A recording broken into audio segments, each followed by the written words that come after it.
따라서 이 시대의 첫 번째 개혁 과제. 오늘이 496번째 종교 개혁 주일입니다. 1517년 10월 31일 마틴 루터가 비텐베르크 성 문에다가, 교회 문에다가 95개의 대자보를 붙였어요. 이것이 종교개혁을 알리는 신호탄이 됐지요. 종교개혁은 교회 개혁이었습니다. 교회가 부패했다는 말이죠. 교회의 지도자들이 부패했어요. 얼마나 부패했느냐? 보니페이스라는 교황의 집에는 공식적인 기록에 보면 루비가 48개, 사파이어가 72개, 에메랄드가 45개, 66개의 커다란 진주들이 그 관저에 박혀 있었다, 이런 기록이 있어요. 알렉산더 6세라고 하는 교황은 교황이 되기 전에 몇 사람의 정부에게 3남 1녀를 낳았고, 교황이 된 뒤에는 7명의 자녀를 더 낳았어요. 스코틀랜드에 가면 맥타가트라고 하는 성이 있는데, 그 성씨의 뜻은 뭐냐면 사제의 아들이다, 그런 뜻이에요. 신부의 아들이라, 그런 뜻이에요. 맥나브라고 하는 성은 수도 원장의 아들이다, 그러한 뜻이에요. 1414년 보덴 호수가 있는 작은 도시 콘스탄츠에서 교회 회의가 개최되었을 때 유럽에서 700명의 매춘부들이 도시에 모여들었다, 그런 기록이 있습니다. 성직이 돈을 벌고 출세하는 것으로 소문나면서 신부가 많아졌어요. 당시 유럽의 인구가 1억이었는데 500만 명의 신부가 있었습니다. 어떤 지역은 30명당 1명의 성직자가 있었다고 기록이 되어 있습니다. 성직자가 많아지니까 질이 떨어졌어요. 서로가 경쟁을 했어요. 그리고 좋은 수도원을 맡은 신부나 큰 성당을 맡은 신부는 부자가 돼서 귀족들과 같이 호화롭게 사는 데 반해서 그 자리를 맡지 못한 신부들은 막 유랑을 하고 거지같이 살아서 양극화가 심각해졌어요. 성직자들을 존경하는 풍토가 점점 더 떨어져 버리고 무너져 내렸어요. 그럴수록 교회는 권위로 담을 쌓고 민중과 멀어졌어요. 이런 풍토 속에서 종교개혁이 일어났어요. 종교개혁은 뭐라고요? 교회 개혁입니다. 그런데 어떻게 500년 된 지금 한국 교회는 그때 사정과 별반 다르지 않는 일들이 벌어지고 있을까? 참 안타깝습니다. 목회자들이 성적으로 타락한 것 뭐 그렇게 많은 수는 아니지만 교인들에게 큰 충격을 주지요. 특별히 유명한 목사가 그럴 경우 막 폭탄이 떨어진 것 같은 충격을 안깁니다. 과다한 목사의 배출은 심각한 문제가 돼서요, 우리나라에도 10만 명이 넘는 목사님이 생겼어요. 그래서 400명당 하나 정도 된다, 그렇게 말하고 있어요. 그러니까 문제는 개척교회가 난립하게 되고 교회가 분열하게 되고 서로가 경쟁 관계에 놓이게 되는 거죠. 무엇보다도 심각한 것은 물질주의에 포로된 목회자들의 문제입니다. 중세기 성직자들이 호화롭게 사는 게 문제가 됐다고 하는데, 교회가 크면 전부 부자같이 살지요. 그걸 존경할 사람은 아무도 없어요. 안전을 이유로 큰 차를 탑니다. 더 안전한 것은 트럭이 안전한 것을 우리가 압니다. 큰 집에서 살아요. 자녀들을 전부 유학을 보내요. 아니 공부 잘하고 장학금 받아 유학 가는 거야 박수 칠 일이지만 공부를 못해도 다 유학을 보내면 얼마나 교회에 짐이 되겠습니까? 더욱이 자녀들에게 교회를 세습하는 건 악행입니다. 어떤 말로 변명을 해도 그것은 교회의 신뢰도를 떨어뜨리고 교회의 이미지를 기업과 같이 보이게 하는 악행을 자행하는 일이므로 그런 일은 더 이상 이루어져서는 안 됩니다. 사랑하는 형제 자매 여러분, 오늘은 산상수훈 중에 재물에 관한 말씀이 기록되어 있는 중요한 부분입니다. 오늘 말씀을 통하여 우리 모두가 하나님을 섬기고 있는가 아니면 재물을 섬기고 있는가 자신을 돌이켜보고 깨끗한 성도, 깨끗한 교회를 이룰 수 있게 되기를 예수님의 이름으로 축원합니다. 따라서 천국은행에 저축해야 합니다. 은행에 1억을 저축하면 한 달 이자를 얼마 받을까요? 25만 원 받을 수 있습니다. 저축하려고 그러겠어요? 그러니까 자꾸만 여러 곳에 사람들이 관심을 갖게 되는 거죠. 그래도 전문가들은 은행이 안전하다 그렇게 말하지만 믿기가 어려워요. 우리가 지난 한 세기 경제 부흥에 보았던 조은행, 상업은행, 한일은행, 서울은행, 제일은행 5대 은행이 전부 사라졌어요. 뿐만 아니죠. 작은 은행들, 평화은행, 동남은행, 저축은행 엄청나게 사라지는 변화를 목격했어요. 그러니까 땅을 파고 묻을 수도 없고 금고가 많이 팔린대요. 그래서 5만 원권은 발행되면 사라지고 바람과 함께 사라져버리고 만대요.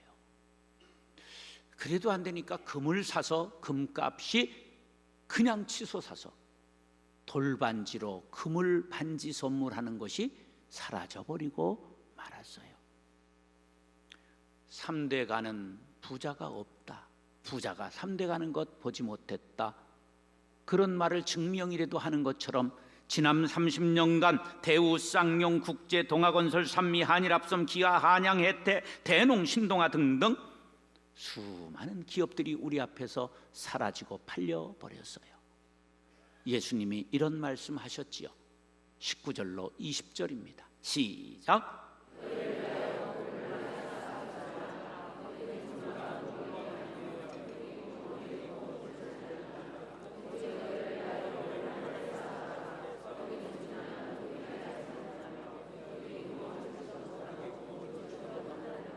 땅은 하늘과 대칭되는 개념으로 흔들리고 가변적이고 변화가 무쌍한 세상과 육신적인 삶을 의미하고, 보물은 경제 가치가 있는 모든 재화를 뜻합니다.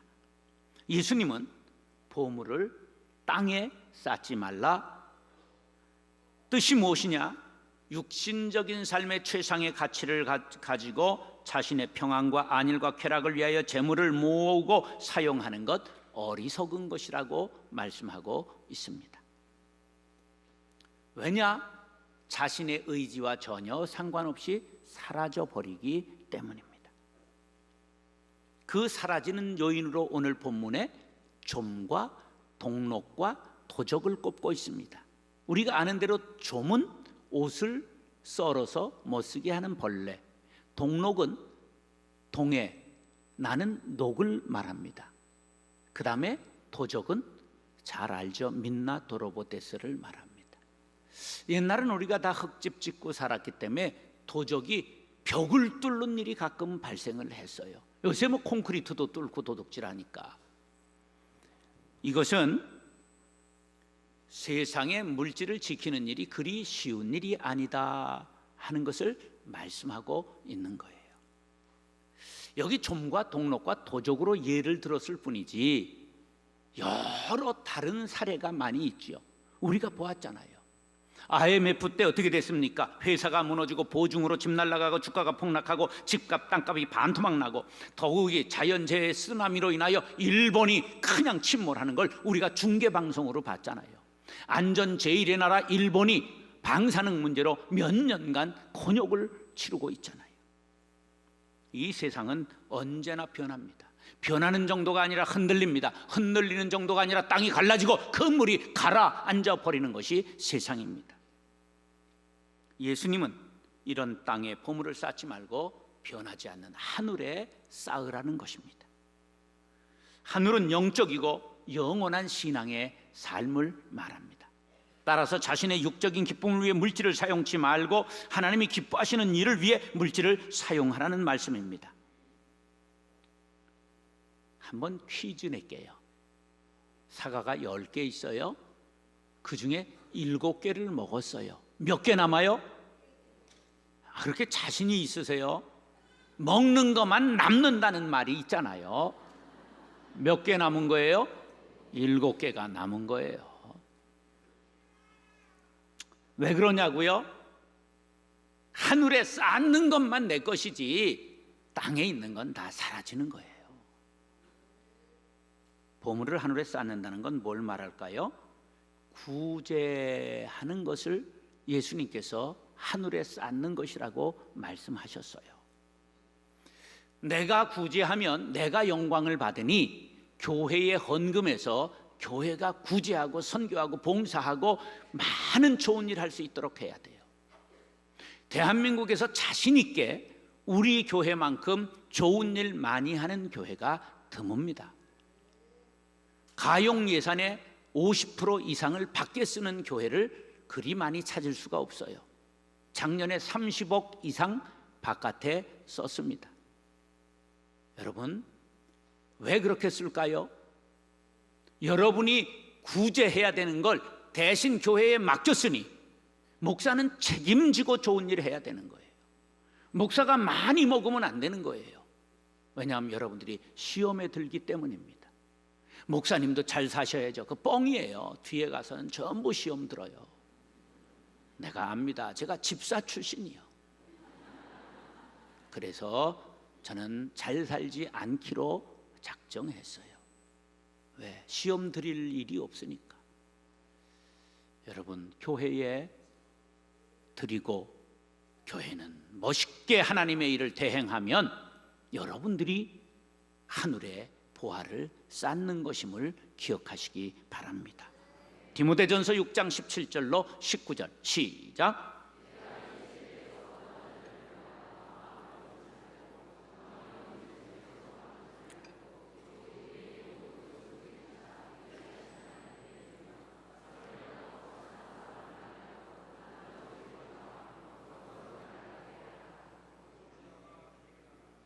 이것이 장래에 자기를 위하여 좋은 터를 쌓아 참된 생명을 취하는 것이니라. 아멘. 사랑하는 형제 자매 여러분, 우리 모두 하늘의 보화를 쌓겠습니다. 다짐하는 시간이 될 수 있기를 예수님의 이름으로 축원합니다. 따라서 보물이 있는 곳에 마음이 머뭅니다. 예수님께서 돈이 더럽다, 그리고 풍족한 생활이 죄악이다, 그렇게 말씀하신 적 없어요. 단 돈의 노예가 되지 말아라 말씀하시는 거예요. 돈은 위력이 있어요. 자, 여러분들이 여름에 일주일 휴가를 받아 외국을 간다고 쳐요. 그러면 집에 제일 캥기는 게 뭐예요? 있잖아요. 멍멍이 끓여 먹을 수도 없고 데려가야 되는데 가르쳐 드릴게요. 200불만 내면 비행기 태울 수 있어요. 또 호텔이 있어요. 강아지 맡아주는 호텔에 맡기면 돼요. 어떤 분은 난을 키우는데 난 때문에 장기 여행을 못 가요. 왜? 그 귀한 난이 죽을까 봐. 실제로 봤으니까 저도. 그런데 여러분 집에 다이아몬드 물방울이 하나 있어요. 10만 불 달러가 있어요. 그걸 두고 여행을 가셨어요. 뭐가 자꾸만 캥길까요? 집에 그게 잘 있나? 마음이 어디 있어요? 거기에 가 있는 거지요. 마찬가지입니다. 21절 시작. 내 보물 있는 그곳에는 내 마음도 있느니라. 아멘. 우리가 땅의 보물을 쌓지 않고 하늘의 보물을 쌓아야 될 구체적인 이유가 이 말씀에 있는 거지요. 제가 좋아하는 시 중에 노천명 시인의 별을 쳐다보며 나무가 항상 하늘로 향하듯이 바른 땅을 딛고도 우리 별을 쳐다보며 걸어갑시다.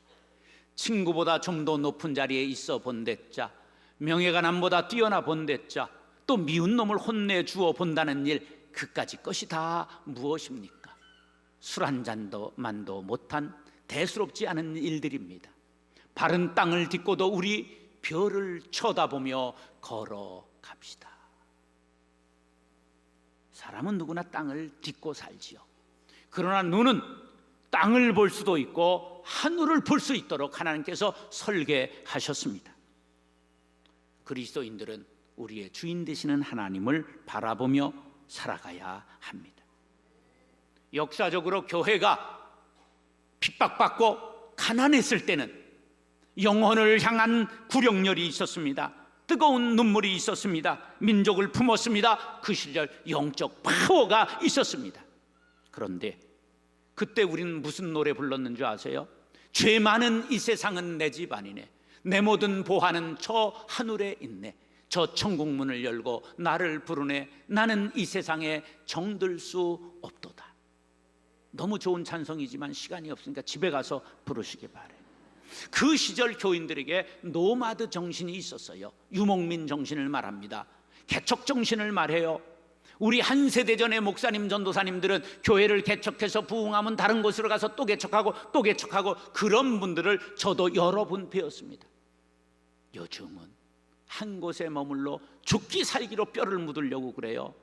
그거 결코 좋은 거 아닙니다. 저도 개척 나가고 싶어요. 근데 건강이 자신이 없어요. 그래서 좋은 분 모시면 빨리 그만두고 싶은 마음이 있어요.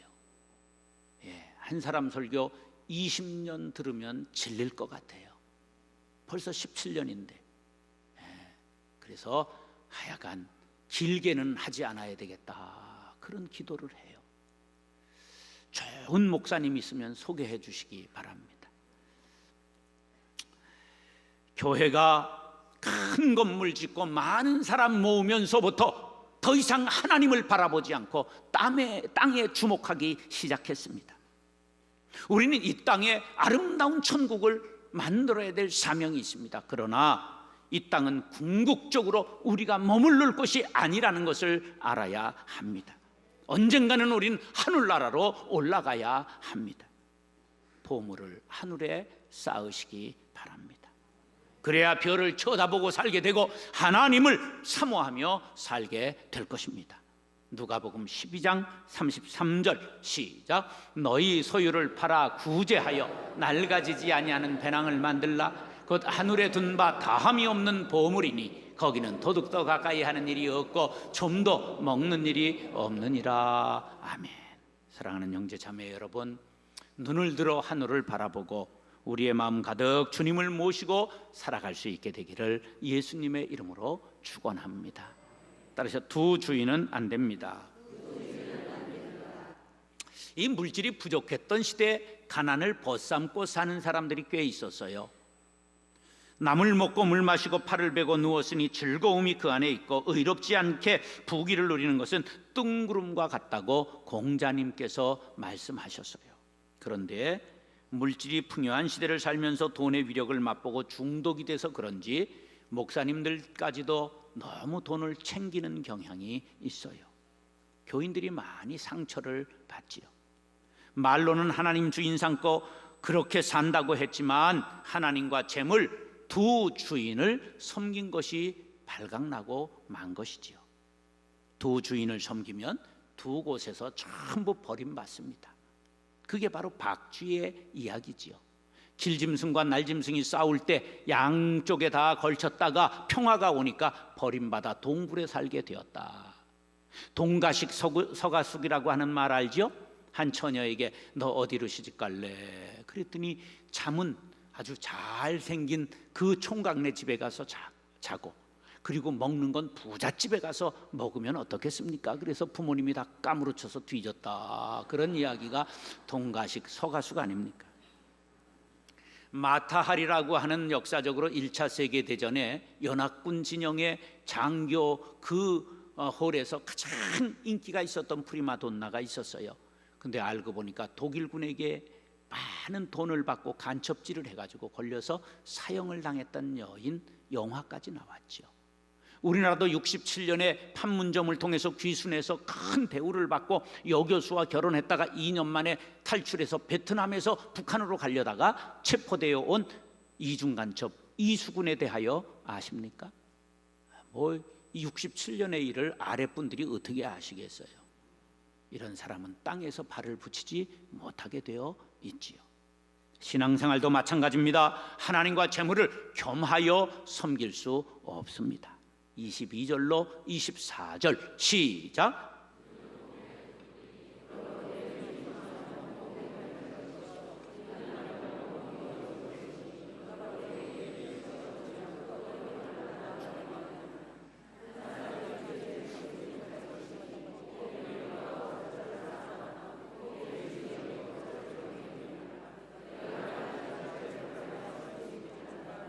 여기 눈은 마음을 비유한 것입니다. 눈이 나쁘면, 마음이 나쁘면, 눈이 좋으면, 마음이 좋으면 그런 뜻이에요. 건강한 마음, 진실한 마음을 가진 사람은 하늘에 마음을 두고 선을 행하고 선한 일에 부유한 삶을 살아야 한다는 말씀이지요. 재물을 주인 삼고 남을 돌보지 않고 남에게 피해를 입히면서까지 재물을 모으는 사람은 어두워진 심령이요 어두운 지옥에 떨어지게 된다는 것입니다. 24절의 결론이 뭐냐? 너희가 하나님과 재물을 겸하여 섬길 수 없다, 그 말입니다. 하나님과 재물, 하나님과 명예, 하나님과 그 무엇, 언제나 하나님 편을 택하시기 바랍니다. 하나님이 질투가 많다는 걸 아시지요? 왜 질투가 많을까요? 하나님이 사랑이 많으시기 때문입니다. 질투는 사랑의 다른 이름입니다. 애인이나 아내가 바람을 피는데 그까이 그럴 수도 있지 뭘, 이러는 사람은 사랑이 없다는 증거입니다.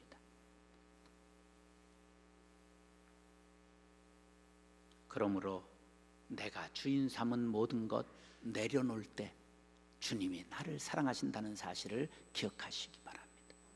내가 주인 삼은 모든 것 내려놓고 내 주 대신 주 앞에 나가 내가 사랑했던 모든 것 내려놓고 주님만 사랑해. 내가 주인 삼은 모든 것 내려놓고 내 주 대신 주 앞에 나가 내가 사랑했던 모든 것 내려놓고 주님만 사랑해. 다짐하시는 우리 모두가 되기를 간절히 바랍니다. 이것이 본질적인 문제입니다. 재물을 땅에 쌓을 것이냐 하늘에 쌓을 것이냐 하는 문제는 하나님을 주인 삼을 것이냐 재물을 주인 삼을 것이냐 하는 본질적인 문제라는 사실을 기억하시기 바랍니다. 우리는 하나님이냐 바알이냐 하나님이냐 만몬이냐 선택의 기로에 서 있습니다. 우리뿐만 아니라 한국교회가 이 기로에 서 있습니다. 하나님, 한국교회를 성결하게 하여 주시옵소서. 황금의 포로 된 교회를 해방시켜 주시옵소서. 우리 모두가 나도 하나님만 섬기겠노라, 우리 교회도 그렇게 섬기겠노라, 한국 모든 교회가 그렇게 되게 하여 주시옵소서. 간절한 소망을 담아 기도하는 성도들이 될 수 있기를 간절히 바랍니다. 우리 교회가 먼저 하늘의 보화를 쌓는 모범을 보이며 구제하고 선교하고 봉사하고 미래의 인재와 영적 거목을 길러내는 일에 최선을 다해야 합니다. 먹고 놀고 감투 쓰고 건물 짓고 화려한 교회가 아니라 초라해도 깊이 섬기고 선교하고 세상의 빛의 사명을 감당하는 교회가 되어야 합니다. 이런 교회를 만들기를 원하시면 아멘 하시기 바랍니다. 열왕기상 19장 18절 시작.